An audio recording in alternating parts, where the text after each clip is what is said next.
Hello' বন্ধু বান্ধৱীসকল, আপোনালোকে ভাত পানী খালেনে বাৰু? মই এয়া ভাত বনাব লৈছোঁ। ভাত মানে আজি ৰুটি খাম বুলি ক'লে মানুহজনে ৰুটি বনাইছোঁ, আৰু এফালে কণী আলু দম বনাইছোঁ। মানুহজনে ৰুটি খাম বুলি ক'লে, ভাতো আছে। মই ছোৱালীজনীয়ে ভাত খাব, মাহী ছোৱালীজনীয়ে মই ৰুটিও খাম, ভাতো খাম বাৰু। অলপ ভাত খাই দিম আৰু ৰুটি খাই দিম। আৰু মই আজি মাছ আহিছিলে, যিজন মানুহে মাছ লওঁ সদায় তেওঁ আহিছিলে। এনেকুৱা মাছ দি থৈ গৈছিল। দিনত এটা বনালোঁ বাৰু মাছ, আৰু মই বোলো এটা কচি থৈ যাওক, মই বোলো ফ্ৰাই কৰি খাম, গোটাকৈ ফ্ৰাই কৰি খাই ভাল লাগে মাছ এনেকৈ। ইয়াত আকৌ আদা নহৰু কেঁচা জলকীয়া মই খুন্দনাত খুন্দি লৈছোঁ, এইফালে নিমখ হালধি দিছোঁ। আৰু এফালে মোৰ জিৰা নাইকিয়া হৈ থাকিলে, মই জিৰা আজি দিব নোৱাৰিম, জিৰা নাইকিয়া। সেইটো কাৰণে মই জলকীয়া গুড়ি অকণমান দিম। জিৰা দিলে ভাল লাগে খাই, চেণ্টটো বৰ ধুনীয়া ওলায়, কিন্তু জিৰা নাইকিয়া কাৰণে জলকীয়া গুড়ি অকণমান দিছোঁ, ধনিয়া গুড়ি অকণমান দিছোঁ, আৰু মই জালুক গুড়ি অকণমান দিম। আৰু নেমু অকণ তাতে চেপি দিম। চেপি দিব লাগিব। তাতে নেমু অকণ চেপিছোঁ, নেমু গুটিকেইটা ওলোৱাই লৈছোঁ। আৰু নেমু গুটি এটা পৰি থাকিলে, নেমুটো গুটি পৰিলে একো অপকাৰ নকৰে বাৰু, কিন্তু অকণমান তিতিকি লাগে, সেইটো কাৰণে নেমু গুটিকেইটা আঁতৰাই লৈছোঁ মই। এয়া তাৰপৰা আৰু অকণমান কেঁচা মিঠাতেল দিম ইয়াত মই। কেঁচা মিঠাতেল দি পিনে গোটেইখিনি সানি ল'ম ধুনীয়াকৈ, একদম লেপটা বনাই ধুনীয়াকৈ সানি ল'ম গোটেইখিনি, একদম যাতে কচি থোৱা মাছখিনি তাতে সোমাই যাব পাৰে, নিমখ হালধি চব। আৰু এইফালে মাছটো আছে, মাছত বহুত কণী আছে, দেখিছেনে? মাছত কণীও বহুত আছে, সেইটো কাৰণে নেমু গুটিখিনি পেলাই আছোঁ মই। তাৰপৰা এতিয়া সানি লৈছোঁ, সানি পিনে তাত একদম ধুনীয়াকৈ সানি ল'ম, আৰু একদম মছলা চছলা চব সোমাই যোৱাকৈ একদম ধুনীয়া লাগিব যেন খাই পেলাই, সেনেকৈ। মই এনেকৈ খাইছোঁ, আগত পাতত দি পিনে বনাই খাইছোঁ, এনেকৈ দি পিনে কলপাতে মেৰিয়াই পিনে ভাপত দি পিনে বনাই খাইছিলোঁ। যিহেতু কুকাৰৰ ভিতৰত সোমাই মই এনেকৈ ভাপত দি পিনে বনাই খাইছিলোঁ। এনেকৈ খোৱা নাই, প্ৰথম খাব লৈছোঁ। তাকে অলপমান আপোনালোকক দেখুৱাই দিছোঁ।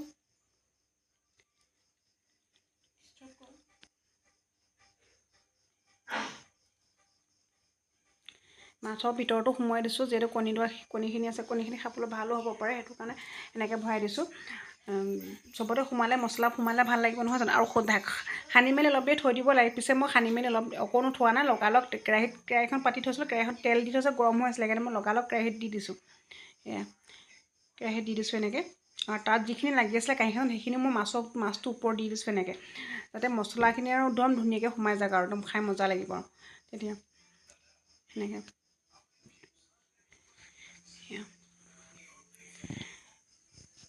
তাৰপৰা হাতখন ধুই ল'লোঁ মই, তাৰমানে হাতত লাগি থাকিলে ভাল নালাগে ন, হাতখন লৈ লৈছোঁ। আৰু এইফালে যিখিনি ডিম আলু বনাইছিলোঁ, সেইখিনি অকণমান তলত লগা নিচিনা লাগিছে, লৰাই লৈছোঁ। আৰু মাছটো হ'ল ডাঙৰ, কেৰাহীখনত অকণমান সৰু নিচিনা হৈছে, সেইটো কাৰণে তেলখিনি গোটেই কেৰাহীখন মই অলপ এনেকৈ ঘূৰাই দিছোঁ, ঘূৰাই ফুৰাইছোঁ, তাৰমানে এনেকৈ মাছটো যেতিয়া চবতে তাৰমানে কিবা হৈ যাওক, একদম ধুনীয়াকৈ সোমাই যাওক তেলটো, সেনেকৈ অলপ দেৰি এনেকৈ ঘূৰাই লৈছোঁ।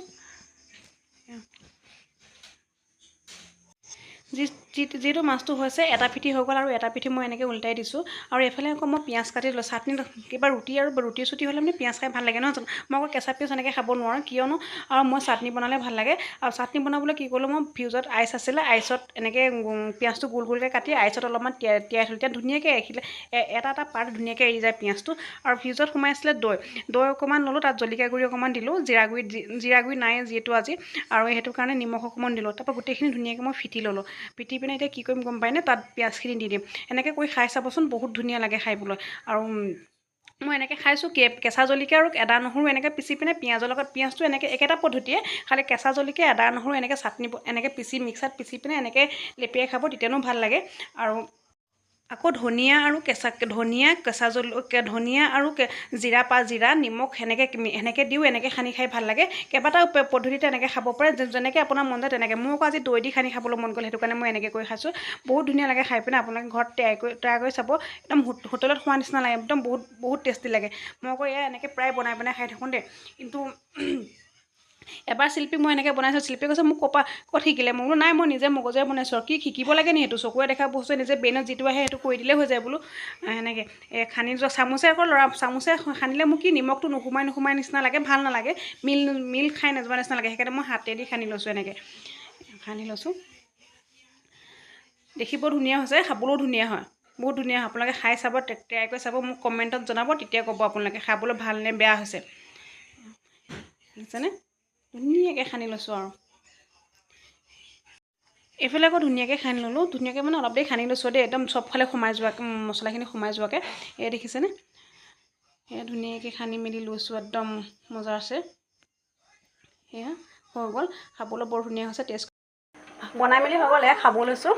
এইফালে ৰুটি, এইফালে ভাত, এইফালে পিঁয়াজ চাটনি বনাইছিলোঁ যে এইফালে মাছটো এয়া ধুনীয়াকৈ গোটা মাছ এটা লৈ লৈছোঁ আৰু লগতে নেমু টেঙা আৰু এইফালে বনাইছিলোঁ কণী আলু দম কৈছিলোঁ যেন এয়া এতিয়া খাওঁ আৰু দকৰি পাৰি এয়া এইফালে আমাৰ চেপেলাও খাই আছে দেই সেইজনী বহি দিয়া অকণমান চেপেলা বহি দিয়া আকৌ মাছটো ধুনীয়া